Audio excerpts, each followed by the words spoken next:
does a working mother look like? If you ask the internet, this is what you'll be told. Never mind that this is what you'll actually produce if you attempt to work at a computer with a baby on your lap. But no, this is a working mother. You'll notice a theme in these photos. We'll look at a lot of them. That theme is amazing natural lighting, which, as we all know, is the hallmark of every American workplace. There are thousands of images like these. Just put the term working mother into any Google image search engine, stock photo site. They're all over the internet. They're topping blog posts and news pieces. And I've become kind of obsessed with them and the lie that they tell us and the comfort that they give us, that when it comes to new working motherhood in America, everything's fine. But it's not fine. As a country, we are sending millions of women back to work every year, incredibly and kind of horrifically soon after they give birth. That's a moral problem, but today I'm also going to tell you why it's an economic problem. I got so annoyed and obsessed with the unreality of these images, which look nothing like my life, that I recently decided to shoot and star in a parody series of stock photos that I hoped the world would start to use, just showing the really awkward reality of going back to work when your baby's food source is attached to your body. I'm just going to show you two of them. Nothing says give that girl a promotion like leaking breast milk through your dress during a presentation.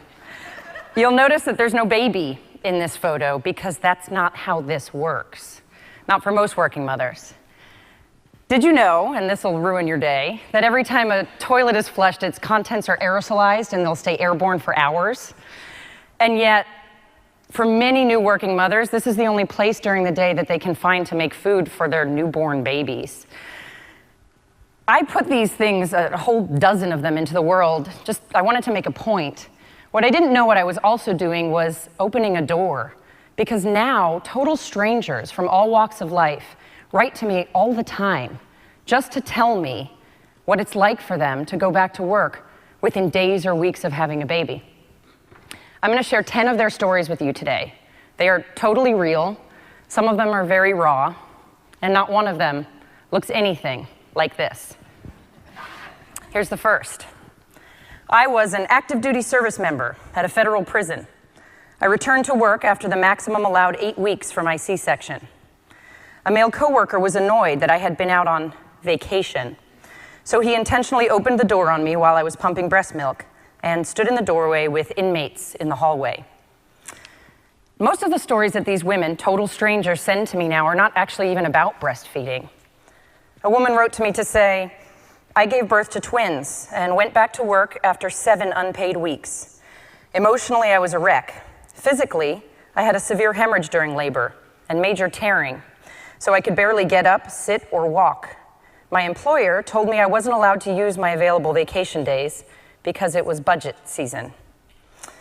I've come to believe that we can't look situations like these in the eye because then we'd be horrified. And if we get horrified, then we have to do something about it. So we choose to look at and believe this image.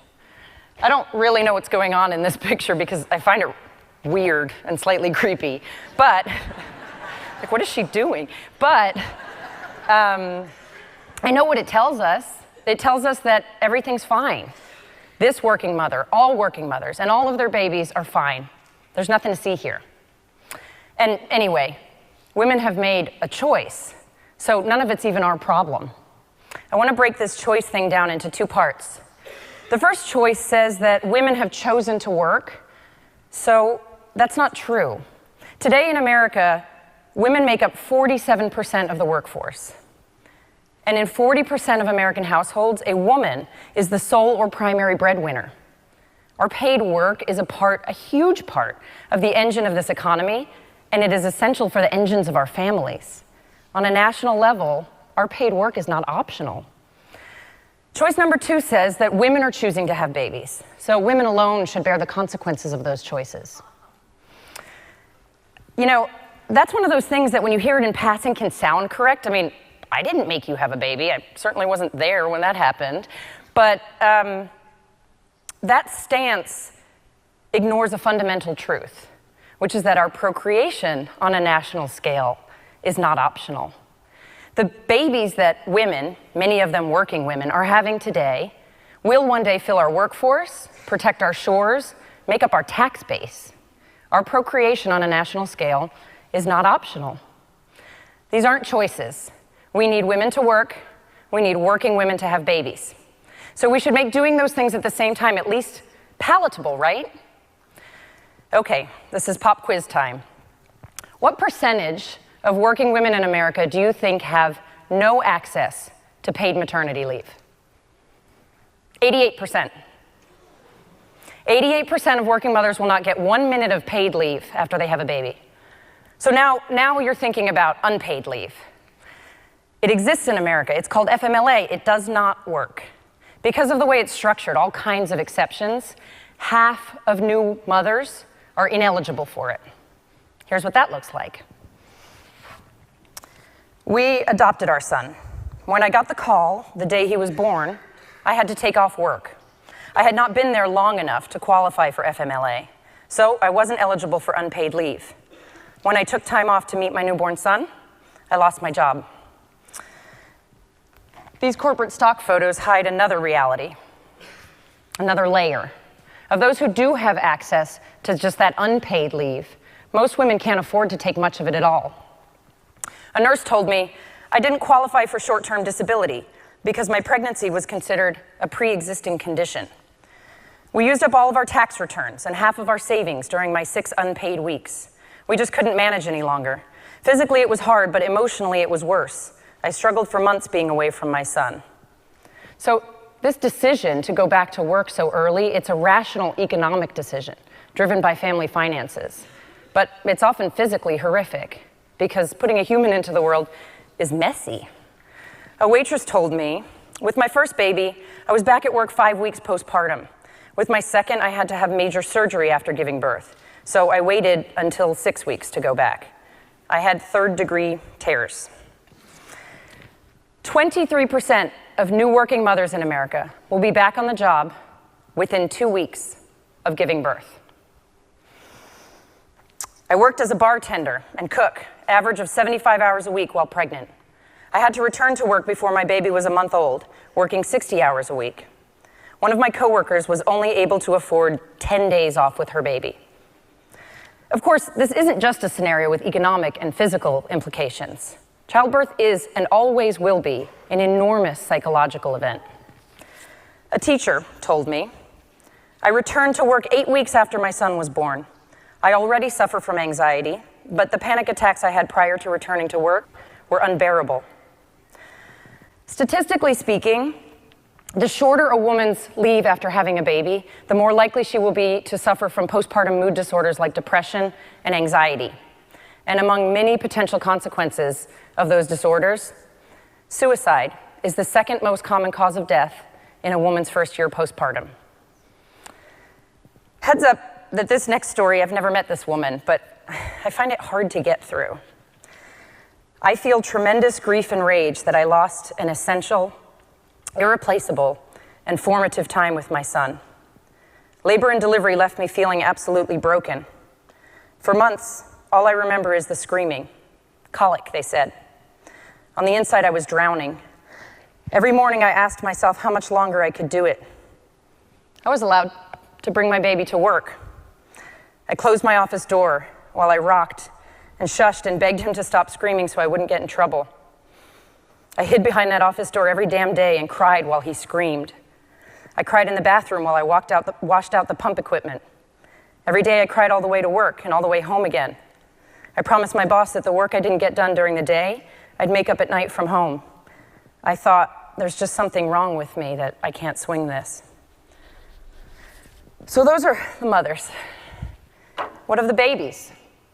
As a country, do we care about the millions of babies born every year to working mothers? I say we don't. Not until they're of working and tax-paying and military-serving age. We tell them we'll see them in 18 years, and getting there is kind of on them.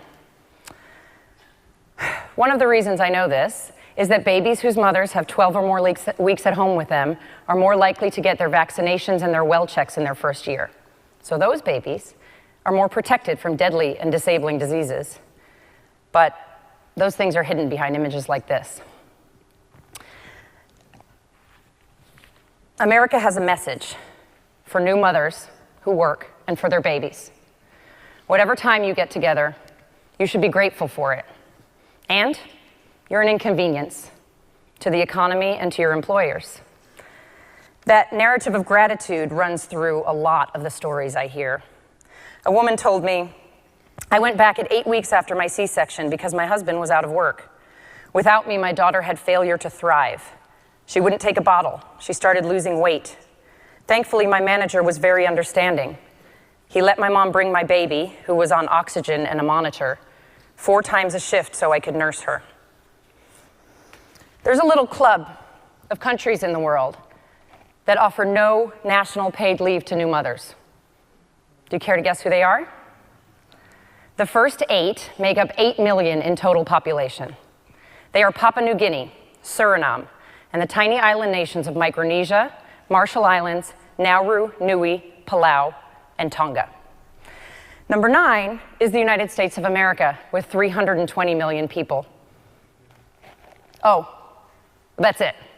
That's the end of the list. Every other economy on the planet has found a way to make some level of national paid leave work for the people doing the work of the future of those countries. But we say, we couldn't possibly do that. We say that the market will solve this problem, and then we cheer when corporations offer even more paid leave to the women who are already the highest educated and highest paid among us. Remember that 88%? Those middle and low-income women are not going to participate in that. We know that there are staggering economic, financial, physical, and emotional costs to this approach. We have decided, not an accident, to pass these costs directly onto working mothers and their babies. We know the price tag is higher for low-income women, therefore disproportionately for women of color. We pass them on anyway. All of this is to America's shame, but it's also to America's risk. Because what would happen if all of these individual so-called choices to have babies started to turn into individual choices not to have babies? One woman told me, "New motherhood is hard. It shouldn't be traumatic. When we talk about expanding our family now, we focus on how much time I would have to care for myself and a new baby. If we were to have to do it again the same way as with our first, we might stick with 1 kid." The birth rate needed in America to keep the population stable is 2.1 live births per woman. In America today, we're at 1.86. We need women to have babies, and we are actively disincentivizing working women from doing that. What would happen to workforce, to innovation, to GDP, if one by one, the working mothers of this country were to decide that they can't bear to do this thing more than once? I'm here today with only one idea worth spreading, and you've guessed what it is. It is long since time for the most powerful country on earth to offer national paid leave to the people doing the work of the future of this country and to the babies who represent that future. Childbirth is a public good. This leave should be state subsidized. It should have no exceptions for small businesses, length of employment, or entrepreneurs. It should be able to be shared between partners. I've talked today a lot about mothers, but co-parents matter on so many levels. Not one more woman should have to go back to work while she is hobbling and bleeding. Not one more family should have to drain their savings account to buy a few days of rest and recovery and bonding. Not one more fragile infant should have to go directly from the incubator to daycare because his parents have used up all of their meager time sitting in the NICU. Not one more working family should be told that the collision of their work, their needed work, and their needed parenthood is their problem alone. The catch is that when this is happening to a new family, it is consuming. And a family with a new baby is more financially vulnerable than they've ever been before. So that new mother cannot afford to speak up on her own behalf.